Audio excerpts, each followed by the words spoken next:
Hi friends, అందరికీ నమస్తే అండి. Welcome to our channel. Rajiv Yuva Vikasam పథకానికి సంబంధించి ఒక ముఖ్యమైన సమాచారం. మరో వారం రోజుల్లో తుది అర్హుల జాబితా అయితే సిద్ధం చేసి మన యొక్క మండల ఎంపీడీఓ ఆఫీస్లో అయితే ఎలిజిబుల్ లిస్ట్ అనేది డిస్ప్లే అయితే చేస్తామని చెప్తున్నారు అధికారులు. సో ముఖ్యంగా ఈ రాజీవ్ యువ వికాసం పథకానికి సంబంధించి రిజర్వేషన్ల ఆధారంగా సెలక్షన్ జరిగినట్లు తెలుస్తోంది.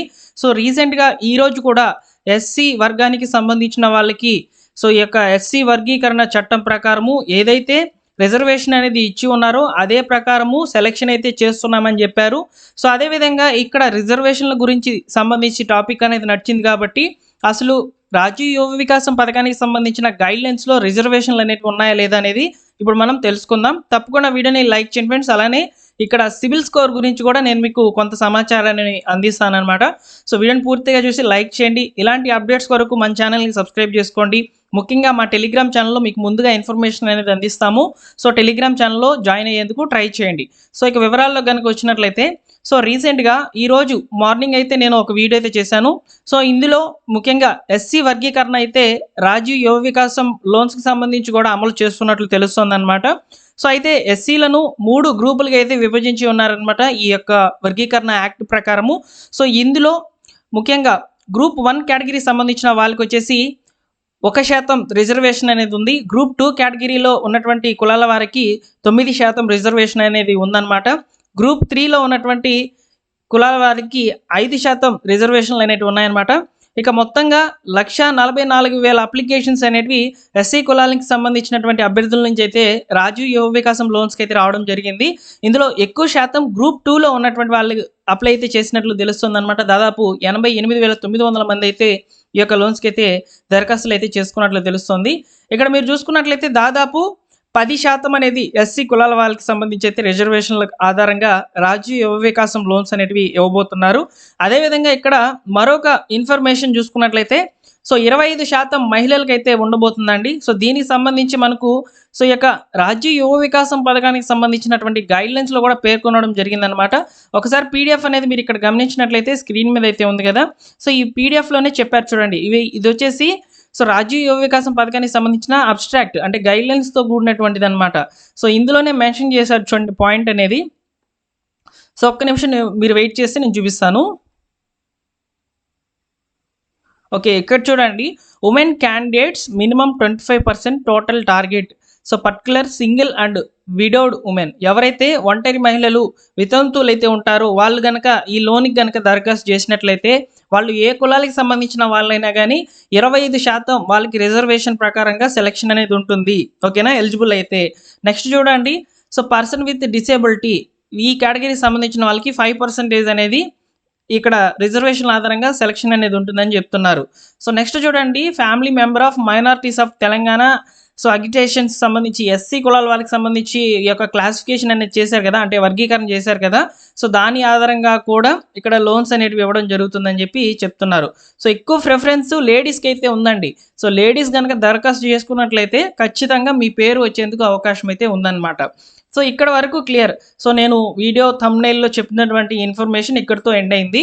సో ఇకపోతే ఇక్కడ మనకు వారం రోజుల్లో ఫైనల్ ఎలిజిబుల్ లిస్ట్ అనేది రావడం జరుగుతుంది సో అని చెప్పి ఒక వార్త అయితే రావడం జరిగిందనమాట. అయితే ఈ యొక్క ఎలిజిబుల్ లిస్ట్లో ఇక్కడ సిబిల్ స్కోర్ అనేది ఎవరికైతే కన్ఫర్మ్గా ఉంటుందో వారికే లోన్స్ అనేటివి వస్తాయి. ఎందుకంటే పేర్కొన్నటువంటి గైడ్లైన్స్లో కూడా బ్యాంక్ నుంచి కన్సైన్మెంట్ ఉంటేనే లోన్ అనేది అని చెప్పున్నారు చూడండి. సో ఇక్కడ చూసినట్లయితే the banker concerned shall give consent for sanction of bank loan to all eligible candidates after due verification. So ఏం చెప్పారంటే సో ఇక్కడ ఫస్ట్ చేసి ఏం చెప్పారు చూడండి. సో మండల్ లెవెల్లో స్క్రీనింగ్ అనేది ఒక కమిటీ అనేది చేస్తుంది. అంటే మండల లెవెల్లో ఏర్పాటైనటువంటి ఒక కమిటీ అయితే సో మండల ఆఫీసులు ఎంపీటీవీ ఆఫీసులో అయితే ఉంటారు కదా. సో వాళ్ళ యొక్క మండల పరిధిలో వచ్చినటువంటి అప్లికేషన్స్ అన్నింటినీ కూడా వెరిఫికేషన్ అయితే చేస్తారు.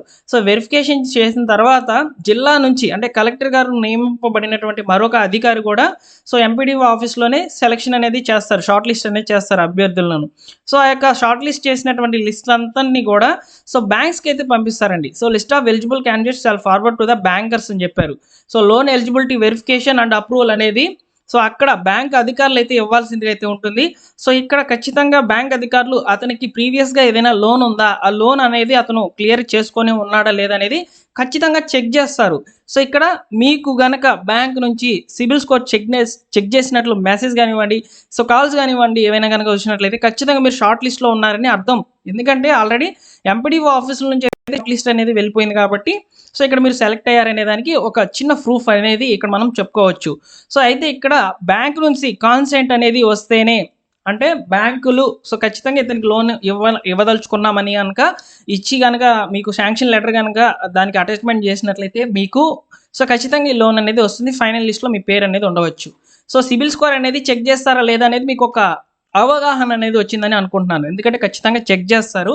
సో, అయితే కొంతమందికి రీసెంట్‌గా కాల్స్ అనేటివి రావడం జరిగింది. ఎంపీడీఓ ఆఫీస్ నుంచి డాక్యుమెంట్స్ సబ్మిట్ చేయమని. అదేవిధంగా మరికొంతమందికి సిబిల్ చెక్ చేసినట్లు బ్యాంకుల నుంచి మెసేజెస్, కొంతమందికి అమౌంట్ కట్ అయినట్టు కూడా మెసేజెస్‌లు అనేటివి రావడం జరిగింది. సో, ఈ విధంగా అయితే రాజీవ్ యువ వికాసం పథకానికి సంబంధించి సో, ఎలిజిబుల్ లిస్ట్‌లోకి వచ్చేటువంటి వాళ్ళకి రిజర్వేషన్‌ల ఆధారంగా ఉంటుంది. అదేవిధంగా సో, బ్యాంక్ ఇచ్చేటువంటి కాన్సెంట్ లెటర్ మీద కూడా ఆధారపడి అయితే ఉంటుంది. సో, ఈ 2 విధాలుగైతే మిమ్మల్ని సెలక్షన్ అయితే చేసుకుంటారు. సో, మరికొద్ది రోజుల్లోనే అంటే వారం రోజుల్లోనే ఖచ్చితంగా ఈ యొక్క ఫైనల్ ఎలిజిబుల్ లిస్ట్ అనేది అవైలబుల్‌లోకి అయితే వస్తుంది. అదేవిధంగా సో, మనకు బట్టి విక్రమార్క గారు గుడ్ న్యూస్ అయితే చెప్పారు. సో, మనకు జూన్ 2వ తేదీనే లోన్ అమౌంట్ అనేది శాంక్షన్ చేస్తామని చెప్తున్నారు.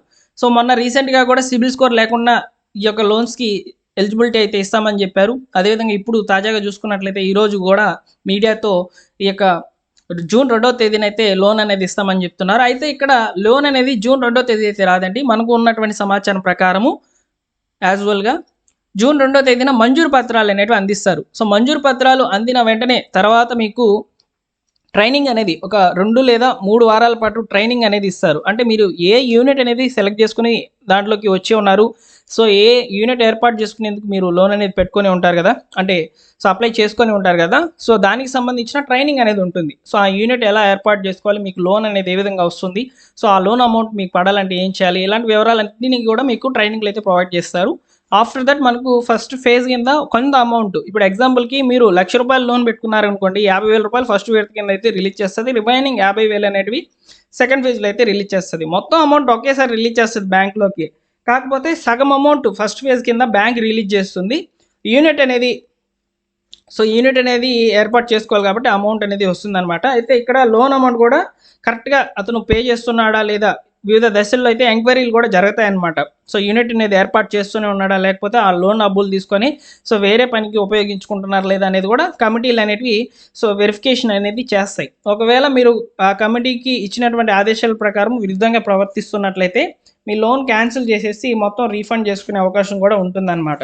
సో, ఈ విధంగా రాజీవ్ యువ వికాసం పథకానికి సంబంధించి ముందు రోజుల్లో మీకు అప్డేట్స్ అనేటివి అందిస్తాను. తప్పకుండా మన ఛానల్‌ని సబ్స్క్రైబ్ చేసుకొని రెగ్యులర్‌గా ఫాలో అవుతుండండి. సో, లేటెస్ట్‌గా గవర్నమెంట్ విడుదల చేసేటువంటి అప్డేట్స్ అన్నిటిని కూడా ఈ విధంగా మెసేజెస్ రూపంలో వచ్చేటువంటివి అన్నిటిని కూడా సో, నేను టెలిగ్రామ్ ఛానల్ అందిస్తాను. డిస్క్రిప్షన్‌లో అయితే లింక్ ఉంది. తప్పకుండా జాయిన్ అవ్వండి.